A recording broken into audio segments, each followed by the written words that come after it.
We have an amazing group here today. Kat Ashmore, who is known as Kat Can Cook, Pete Zhuang from Pete Eats, Jonah Berger is a New York Times best-selling author, and his new book is called Magic Words. It's coming out on March 7th. And Alexander Harvella is a digital strategist with Ketchum, and he's going to give us some more actionable insights.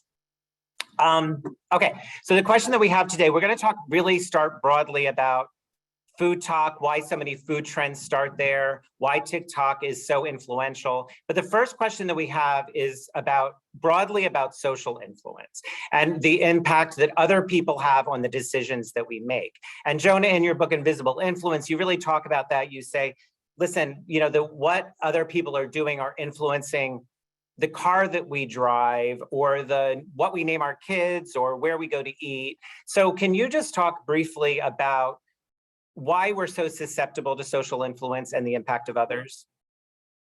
Yeah, and so apologies if I said some of this already, but think about how difficult life would be if we couldn't use others as a source of information and influence. So, let's say you're trying to buy a lawnmower. I don't know anything about lawnmowers. I would go to the store and I would look at them, but it wouldn't tell me which one was more reliable.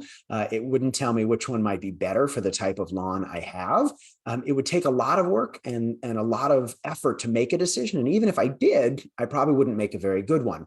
Same thing is true with restaurants, right? If you land in a foreign city and you had to go door to door, each restaurant figuring out what they offered and guessing about whether you'd like it, life would be a lot more effortful. And so relying on others to do a few things. First, it just saves us time, right? Looking to what others have thought, have decided, have done in the past, online reviews about what others like, word of mouth from peers about things they enjoyed, help us make choices faster. Saves us time, saves us effort. But even beyond that sort of time saving, it also often helps us make better choices, right? It allows us to find better things that we might not have discovered otherwise. It hopefully allows us to find things that fit better with our own preferences and needs.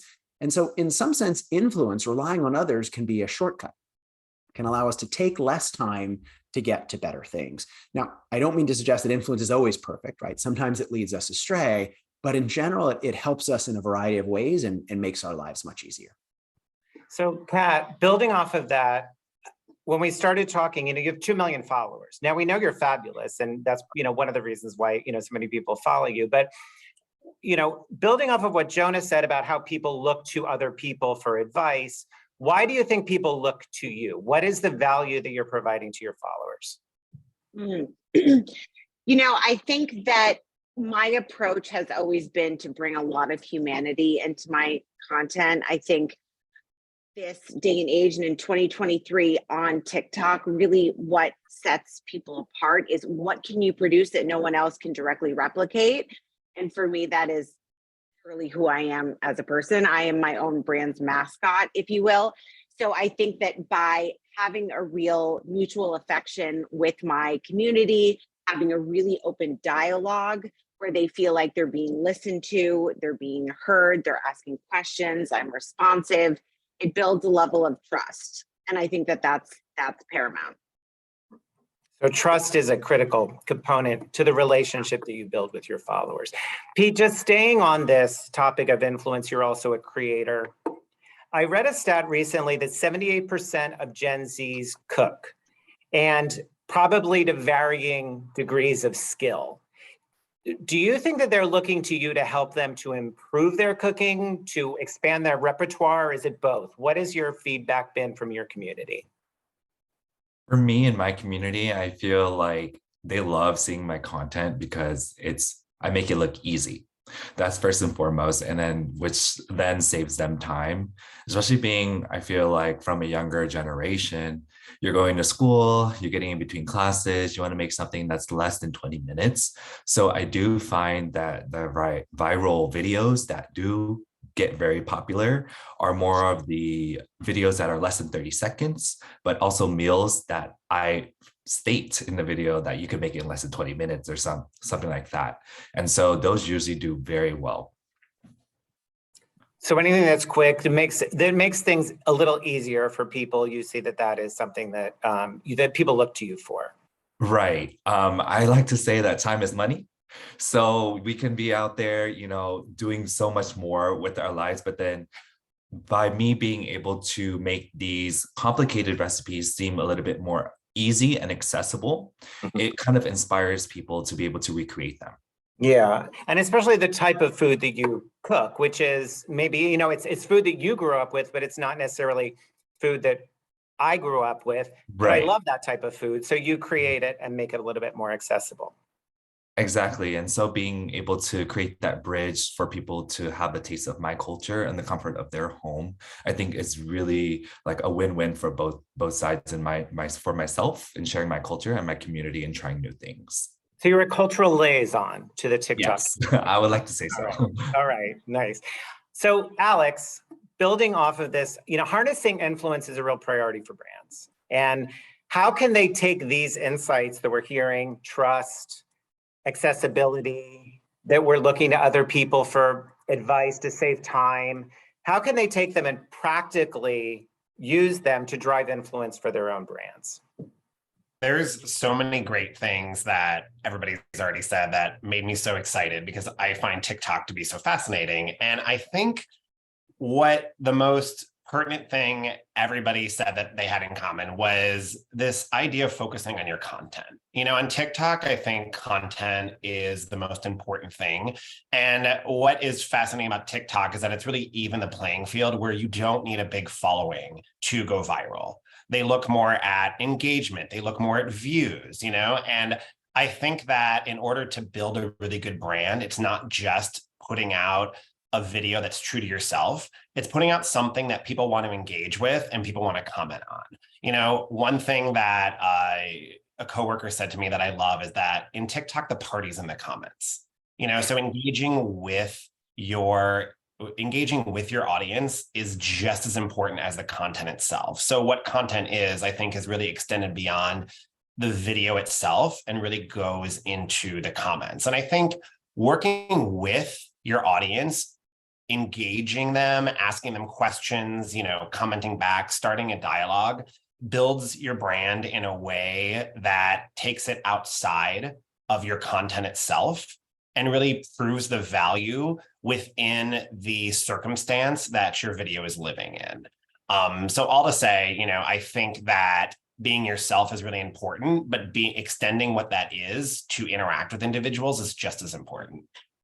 So the relationship, the trust, which brings me to another question. A big trend that we're seeing right now is de-influencing, or the fact of an influencer or somebody on TikTok, a creator, saying that this isn't worth the hype, that this, product that you're seeing all over the place just isn't worth it. Now, Jonah, this reminds me of something that you had in Invisible Influence, which really talked about the fact that once something gets really popular, people end up hating it, right?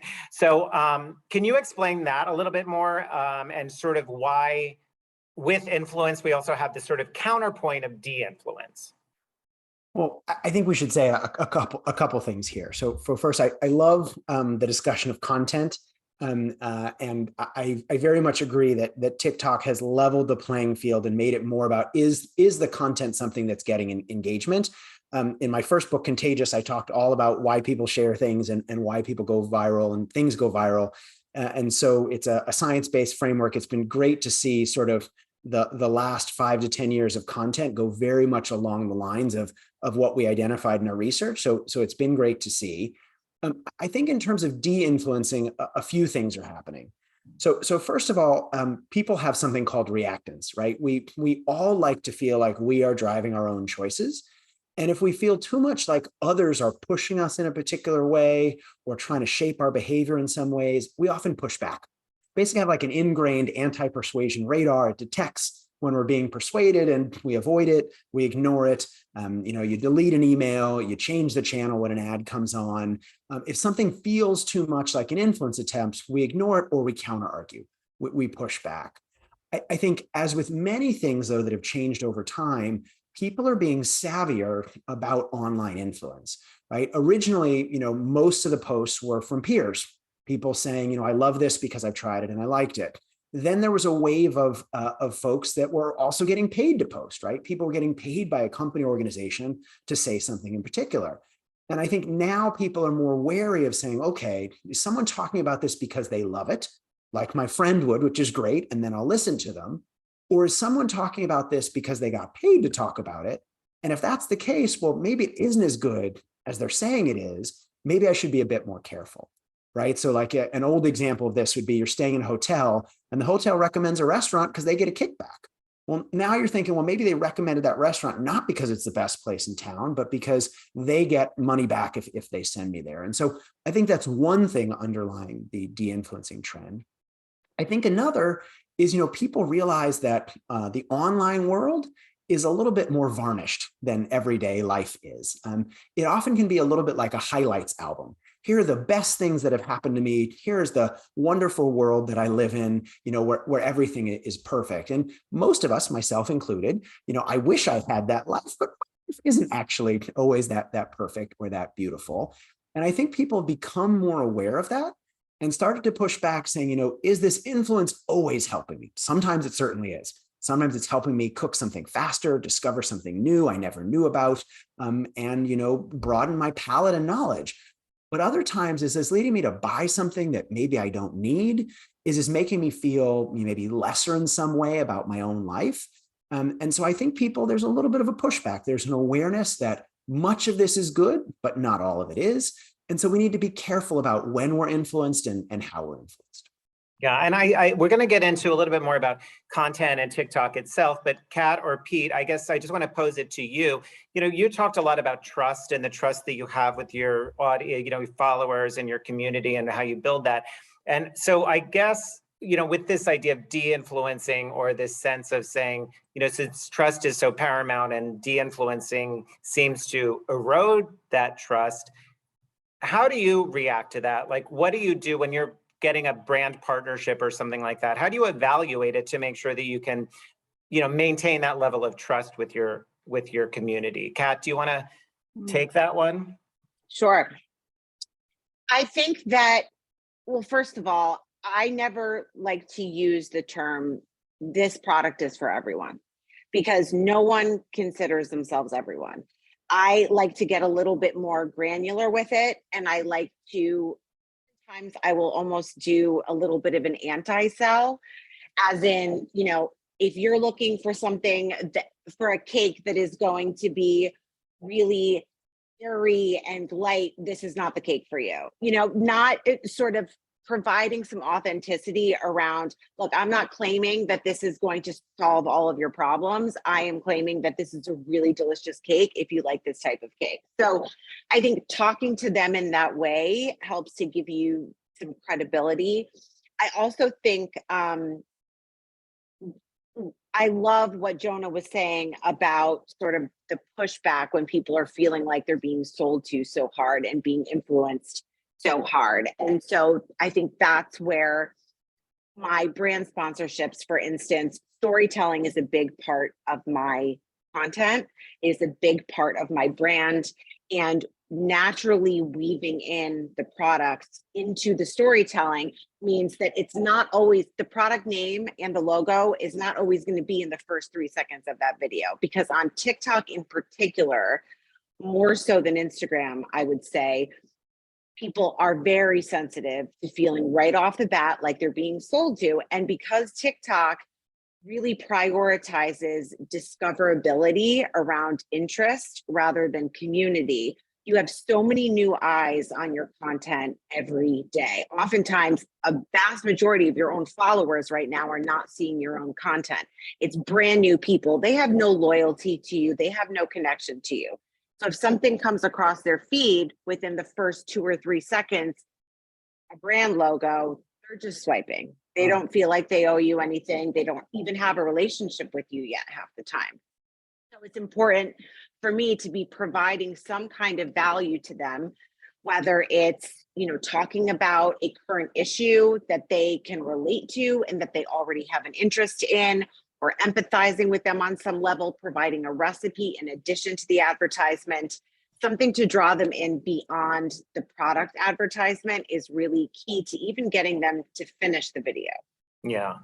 So that's a really good segue into, so with the next sort of topic that we want to broach is about TikTok and what makes TikTok unique. Pete, you're on Instagram, you're on TikTok.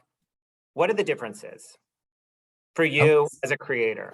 Yeah, definitely. I would say for TikTok, it's much like Kat said, the audience that you receive, it's people that you may not necessarily have within your community already. So the point of when you create your content is to be authentic. I know that word is going to come up often, but it's being authentic to who you are as a person, because at the end of the day, what a follower or a person of your community would want to see is who you are as a person, in addition to what value they can receive from your content, whether it be the recipe or whether it be, you know, something that is meaningful to them, something that tugs at their heartstrings, or something that connects with the individual that's viewing your content. For Instagram, I would feel that the content there, the audience is more mature, but in TikTok, the audience is more younger. So I do find more, I would say, heavier engagement in Instagram in the comment section and in TikTok in the comment section, much like how it was mentioned that the party is in the comment section is very true. So if you notice in TikTok, if ever you're scrolling, you see a viral video, the comment section is popping. Like you go there to find the feedback, other information, what's the tea. So that's where people usually go to find the information. So I would say definitely the difference within TikTok is the opportunities that it provides, but then also the reach as well. So you can reach a different audience and people are seeing your stuff. So Kat, you were saying that that's why the beginning of the content is so important in terms of not turning people off, that you're getting a hard sell there, that you need to be authentic from the start. Anything else, Kat, from your perspective, where, you know, you're also on TikTok, you're also on Instagram. What are the big differences that you've seen and through your, you know, relationship that you have with your following? I think one of the biggest differences, and I touched on it briefly, was essentially that on Instagram, when I post something, I know that there's going to be a greater majority of my community that has chosen to follow me, that wants to see my content, and is already somewhat invested in me, that is going to see my content. And TikTok, you know, it's two sides of the same coin. It's great for accounts that are just starting out. It's a great opportunity for smaller businesses that don't have a large following. Everyone has the same opportunity to go viral. That kind of virality for a small account on Instagram, the chances just aren't there as of yet. So that's sort of the good news, and the bad news is that it is a bit of an even playing field in that sense. But something that I am realizing, especially now in 2023, because even when I started 2.5 years ago, the algorithm was quite different, and it is always changing.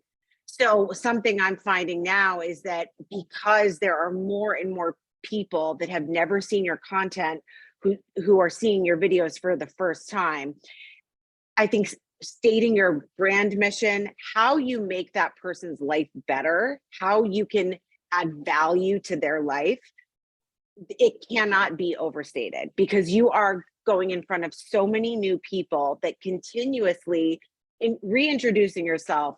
Why should people follow you, right? Because a viral video doesn't mean that you're going to get that in followers. The ROI often is just not there. So I think the key, the times when I have been able to have a high conversion rate from a viral video have been when my brand mission and how I'm going to add value to their life is super clear in that video. People go to my profile and they say, I want more of that. Yeah, that's a great lesson for brands and thinking about it from a consumer-centric approach, right? You want to provide value back. Jonah, what about the platform itself, TikTok? Is there something inherent to it that just creates social influence or that stimulates social influence? You know, I think a number of folks have already said this, but there's a big difference between how it prioritizes what you see. And so just to sort of unpack this a little bit more, and other folks have already said it quite nicely, but, you know, 5 years ago, if you were on Facebook, most of the stuff, if not all of the stuff you were seeing, was stuff from your quote unquote connections. And what does that mean? Well, you decided to follow someone or connect with them. They're a friend, whatever it might be. Someone is your acquaintance. You connected them at some point in time and you would see their updates. And so Facebook was a really great place to see what was going on in your family, what was going on with high school friends, and so on. What had happened though, since 5-10 years ago, is many people migrated from being connected with people that they knew very well to wanting to find information and follow other people, even if they didn't know those individuals. Someone might follow the New York Times on Twitter, for example, not because they're friends with the New York Times, but because they want to see what the New York Times posts. And so we've moved from a case where we're merely paying attention to what people we know are sharing to more people we know less well are sharing. But then what these platforms, algorithms have realized is, hey, wait a second, maybe the best stuff, the most engaging stuff for you as an individual isn't necessarily the stuff that your friend from high school is sharing or your third cousin is sharing. Maybe there's something you'd love, but it's from a person that you've not connected with before, either because you don't know they exist or because you didn't think you'd like their content. And so rather than servicing content based on who you know, TikTok now, as was said already, surfaces content based on what they think you will engage with. Right? Mm-hmm. If you always click on food content, then they're going to serve you more food content. If, on the other hand, you always click on football content or technology content or car content or movie content, they're going to use that information and figure out what to serve you based on your preferences, whether or not you know the person who's created that content or not. If you look at what Twitter's done recently, it started to look a little bit more like that, where you're seeing more things from people that you don't know. And many of these sites are doing a little bit of weighting, right? How much should we weight stuff from people you know versus stuff from people you don't know that's just based on the content? But I think as a number of the folks already said, this puts more weight on how good the content is a fit with you rather than your relationship with the person. And so the benefit is you create great content. It's likely to go farther, have more reach. The challenge is people aren't necessarily seeing your content just because they've connected with you before. And so it puts even more emphasis on content. And as brands, though, I think it's important to think, okay, what are we doing here, right? Are we entertaining an audience? That's fine. But unless we're a movie company, that's probably not our end goal, right? Our end goal is to figure out how to use this entertainment, use this content to sell products, services, and ideas. And so that becomes the challenge.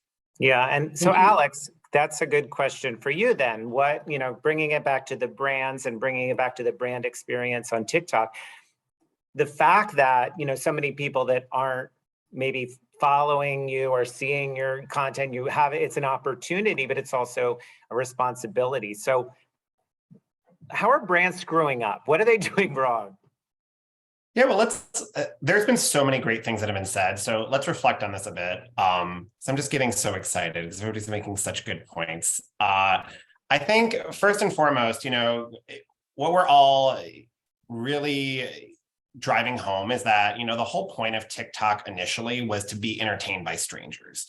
That's how TikTok got started, which is so different from Facebook, Instagram, Twitter, where it was all about connections. This is TikTok. The foundations are learning things from people you don't know, which, is amazing. And it's really helped people see themselves more. A big reason why TikTok makes people purchase so much is because they can see somebody like them using a product in the way that they would use it. And I think that representation is something TikTok does super well.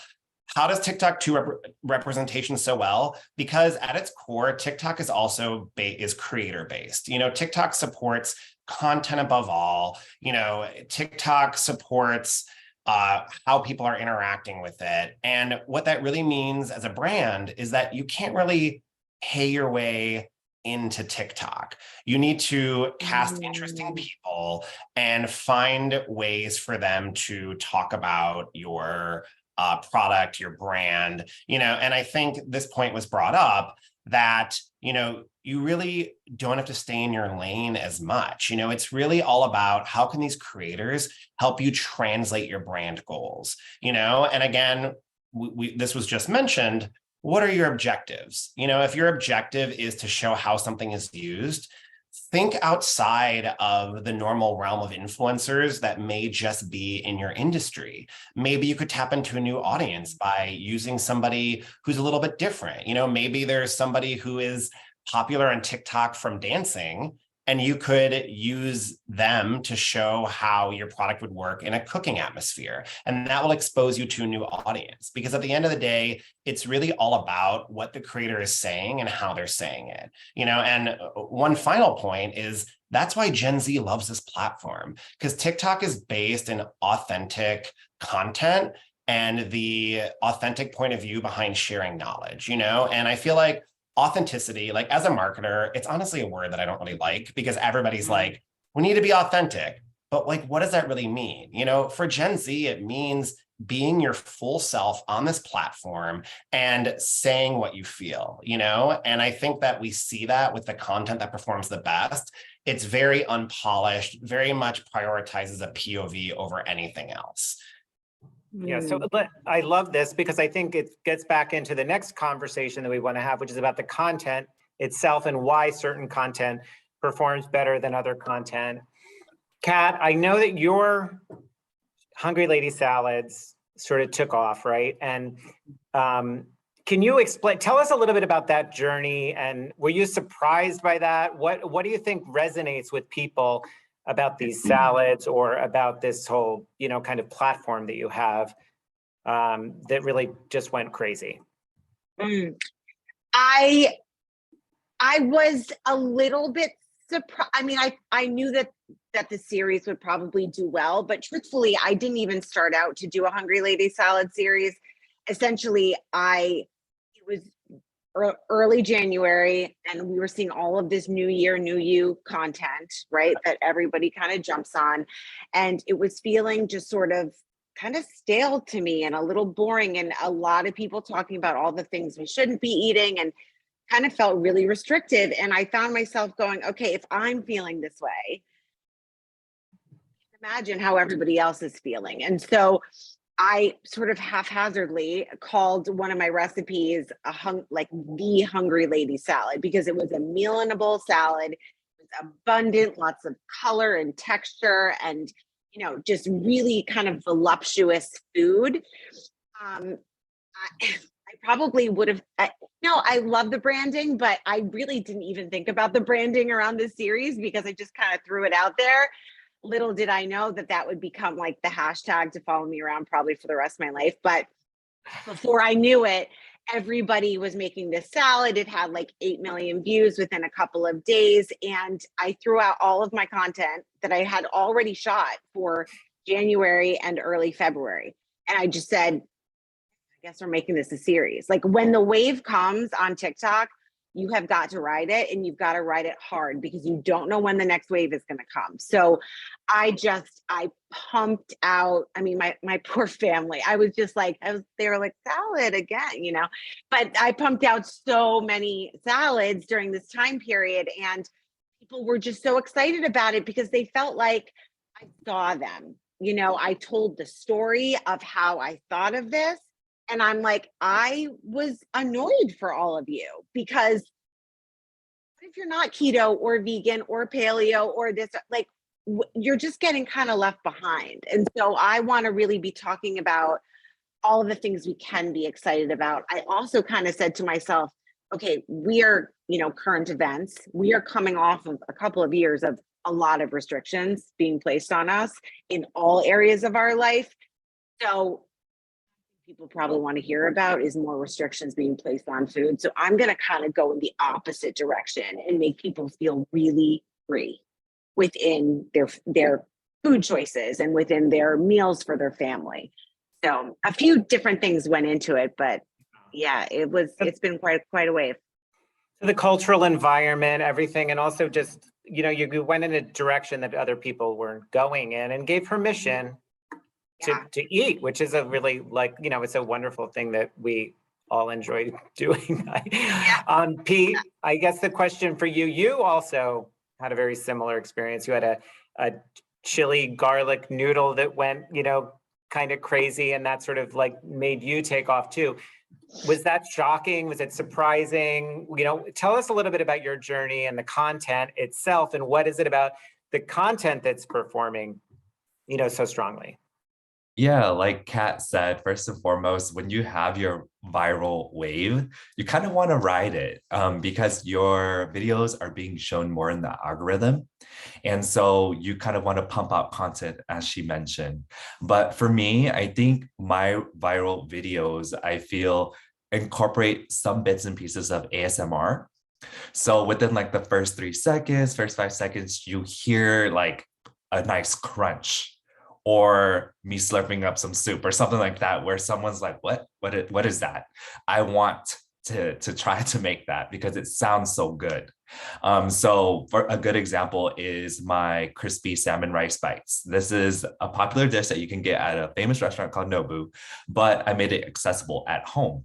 So by doing that and showing people that they can make it at home, something that can be fancy, but then something you can recreate within a budget, especially during these economic times, they go and do very well because people are sharing them, people are commenting, people are liking, people are, sharing it to their communities. And so like we mentioned about TikTok is that the audience that we receive are all fresh faces. Like it's a fair playing field for all. So I think by taking advantage of that and then also playing to the senses of folks by using like ASMR sounds, quick actions, quick movements, and things like that, people are so highly engaged. That's a great insight, especially, food is so sensorial. So it's like, for you can't smell it or taste it or those things, but you can hear it and all those things. That's really interesting. Jonah, you wrote a book about this, Contagious, an amazing book. If anybody hasn't read it, I encourage you pick it up and read it. And in there you provide 6 principles for word of mouth. And I was just wondering, one is that it's a double part question, so apologies for that because they're annoying. But the first one is there, how do we apply those 6 principles? Like which of those 6 principles apply to food talk? But also we're hearing a lot about like authenticity and all these other. Do you feel like maybe there's add-ons to your principles, given the fact that, things have changed in the last, since you've written the book?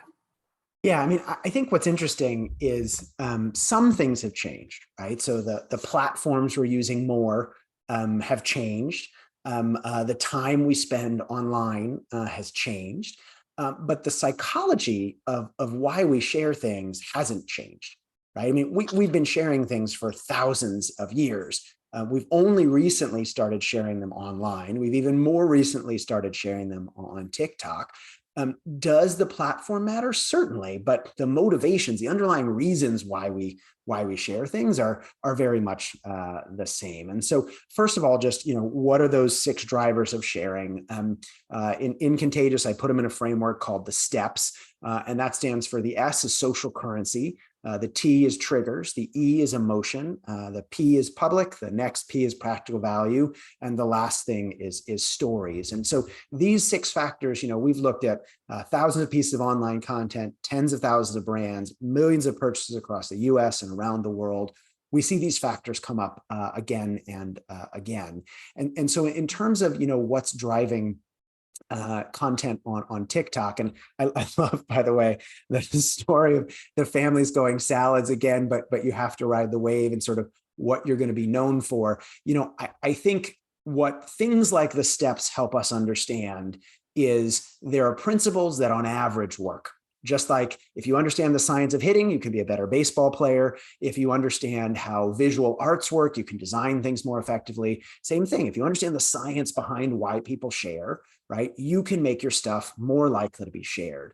That said, right, the way we play out those principles varies. And if we see something works among a particular audience, right, that's giving us useful information that we may want to build on. This is not related in some ways, but very related in others. But there used to be a series of content many years ago on like things blank people say, right? So there was one on like, things Nigerian grandmothers say. And on the one hand, you're like, okay, well, part of the world is Nigerian, but not everyone's Nigerian. Part of the people in the world have a Nigerian grandmother, but not everyone does. You would think that content that says, what people say rather than what Nigerian grandmothers say or something would get more attention. But the problem is when it's so broad, it doesn't make you think of anyone in your own life. And it doesn't make you feel like, oh my God, I have to share this. But if you're Nigerian and someone writes this thing about Nigerian grandmothers, it speaks to you, you're like, oh my God, I am seen, this is me. And so you feel a compulsion to share it with someone else. And so that fit really between the act of sharing and the audience is important. But to go back to your question, I think TikTok is a lot of practical value. So, basically useful information, news you can use. The folks talked about this already, but God, I wish I could make this delicious dish, but it's so complicated. Well, here's a way to make it faster. I'm looking something nutritious and healthy to make for my family, but I'm out of ideas. Here's something that works for you. Useful information that people share with others to help make their lives better off. I think there's also in online sharing a good deal of social currency, right?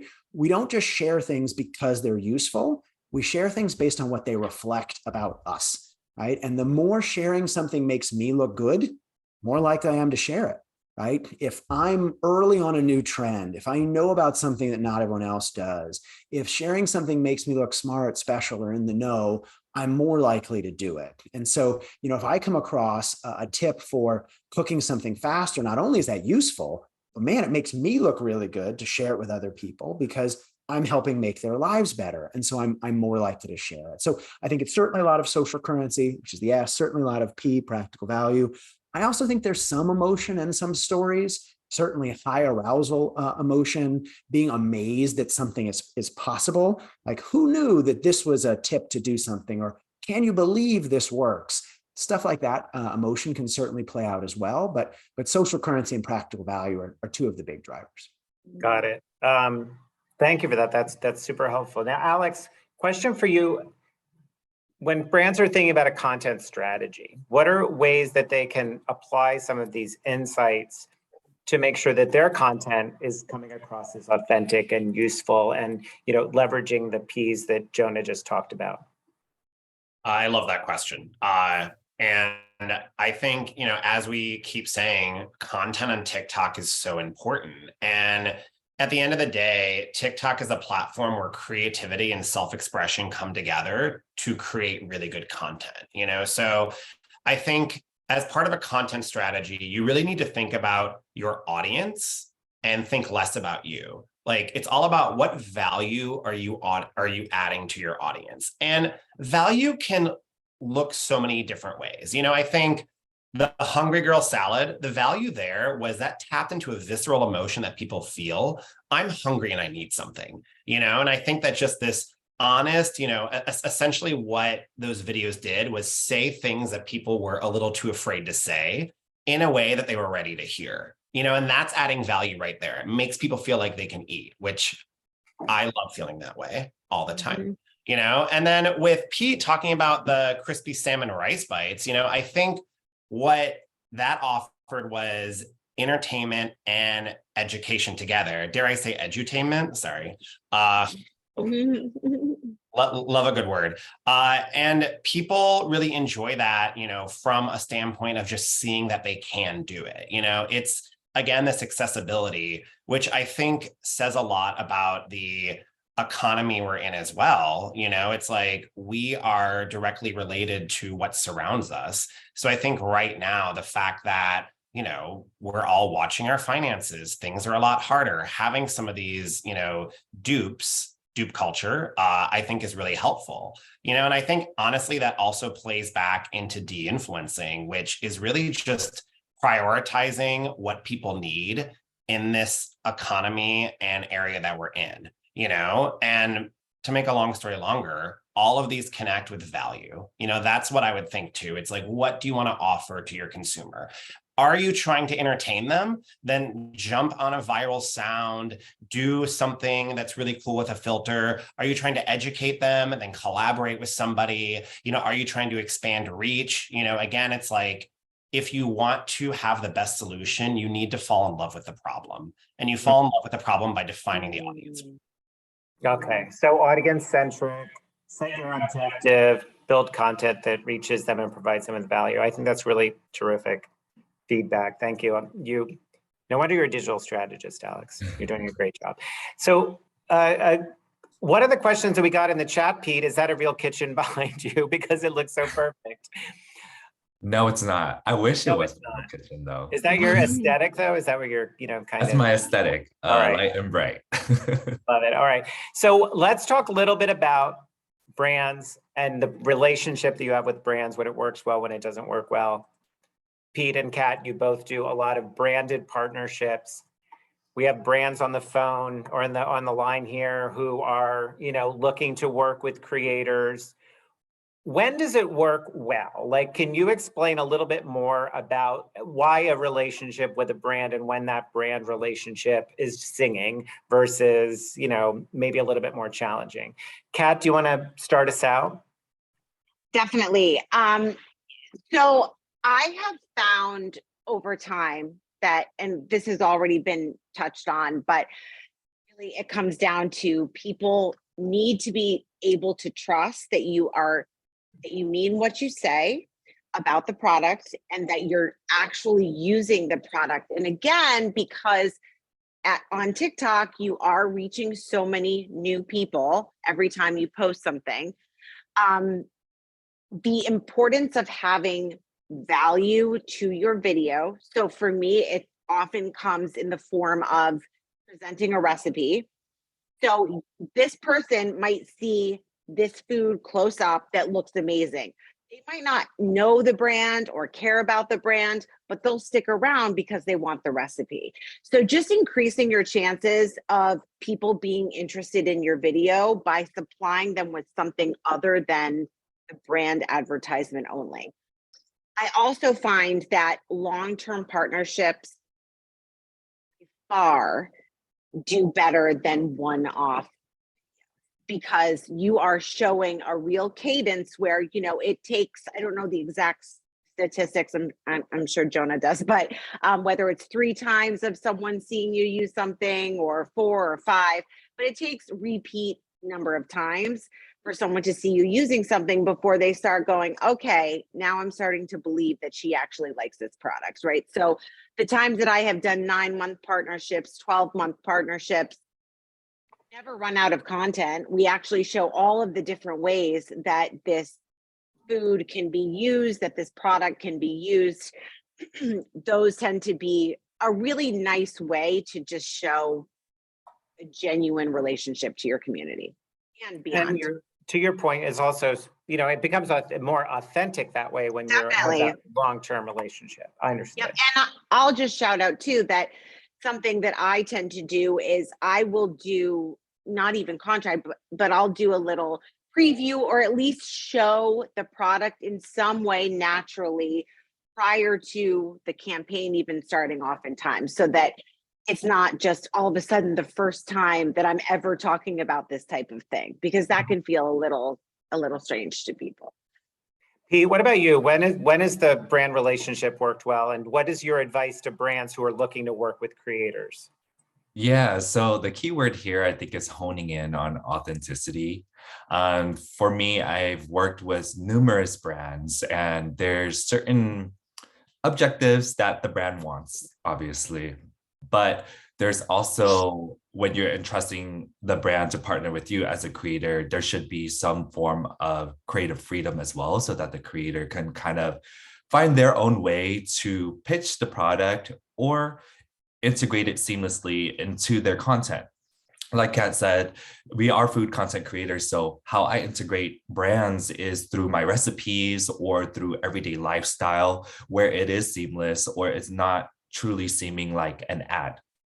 I like to focus more in on, when I show my recipes, for example, I show the dish first. That's like always the thing to catch people's attention.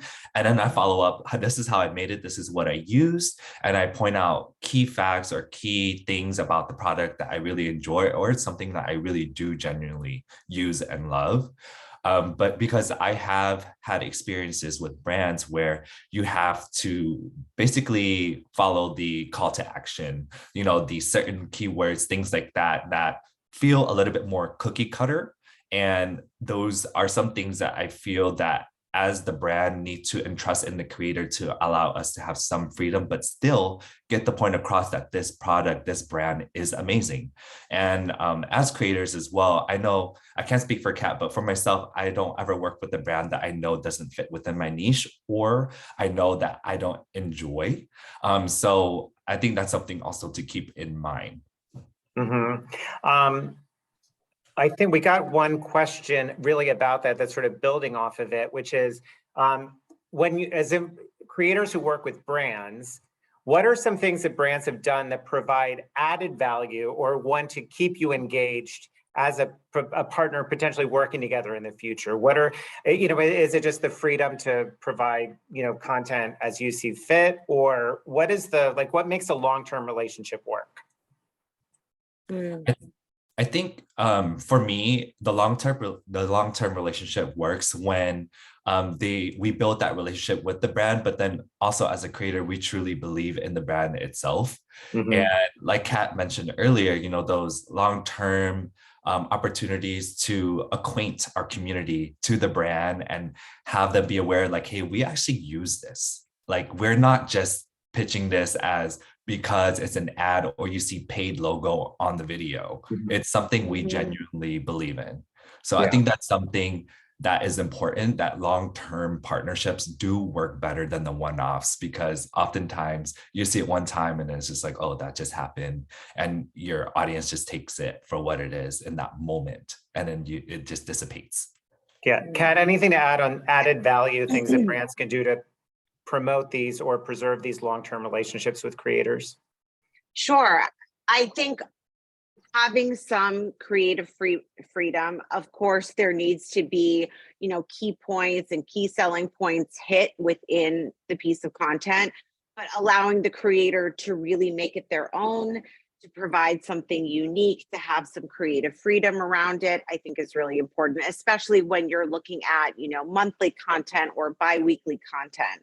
I'll also say that in light of the de-influencing that we were talking about, and people just being more aware of over consumerism and kind of pushing against that, I think that when creators are working with less brands more frequently, it tends to be more palatable for people than when a brand is working with, hundreds of different influencers on these one-off deals. I have had so many people say things like, everybody I know is, selling this, or every influencer I see is doing an ad for this brand. So people do pick up on that. And then it just kind of feels like everywhere, and therefore it's not valuable to me. Right, I understand. Jonah, last kind of wrapping it up, what can brands do to cash in on TikTok? What's your advice for, everybody wants to be in on it, everybody wants to do it. What's your, top line advice if you were to give it to a brand? Yeah, someone already said this, but I'll echo it. You got to start with your audience, right? You got to start with understanding who you're trying to reach, why are they there, and what are they hoping to get out of that experience, right? Once you understand them and why they're there and what they're there for, then you can begin to use things like the steps and to create content that will engage them and encourage them to share and eventually drive them to some action that you want them to do or you're hoping they will take. But you got to start with understanding, right? If you don't understand who you're trying to reach or why they're there, it's not going to work. You often see many brands sort of using approaches that might make sense on a different platform or maybe made sense 5 or 10 years ago, or feel like a great advertisement, a television ad, but putting that on social media is not going to fit because that's not why people are on the platform. And so start with that understanding, start with understanding human behavior and use that to build effective strategy. Yeah, it sounds like marketing, doesn't it? Imagine that. Imagine that. Yes. Alex, any final thoughts, anything for, final advice for brands that are looking to make it big on TikTok or to open their audience on TikTok a little bit further? Yeah, just to build on what Jonah said, as I also think too, have fun. Like Gen Z looks at this platform again as an extension of themselves, and they can tell when you're not having fun. They can tell when things are too art directed, when you're being inauthentic, when you're too nervous. Just have a good time. Remember that this platform is creator supported and that it's all about having a unique POV, and where TikTok differs too is it's so much a frequency game. It's hard to know, things don't necessarily go viral right away. It may take a week or two, but the more you play, the more you're willing to experiment, the more you're willing to try things, the more you will, the more likely you'll capture your audience and the more likely you'll go viral, and then if you post something and it doesn't get a lot of views, don't worry about it. Like, try again. There's just so much. I think what TikTok has done really well is it's like release the shackles of, of being too caught into a pay to play format, and I think that just don't be afraid to express yourself. Yeah, it feels like a new world of influence. It feels like a new world with a new audience, and that audience is really dictating how they want to and sort of demanding how they want to see these relationships. So just to recap, I'm going to retry to, I scribbled on a pad here and I'm just going to try to pull together these incredible insights. So thank you so much to Alex, Kat, Pete, and Jonah for sharing their thoughts today. What we got out of this, audience-centric, is a very audience-centric platform. Think of your audience, think of your needs, think of their values. Build trust, and you can build trust by providing value. The platform itself is a fair playing field. It opens itself up to various different audiences. So you can reach various different audiences, which gives you an opportunity to build these long-term relationships between brands and creators. And it's very important as a result of that to be authentic. When something is viral and catches on, ride the wave.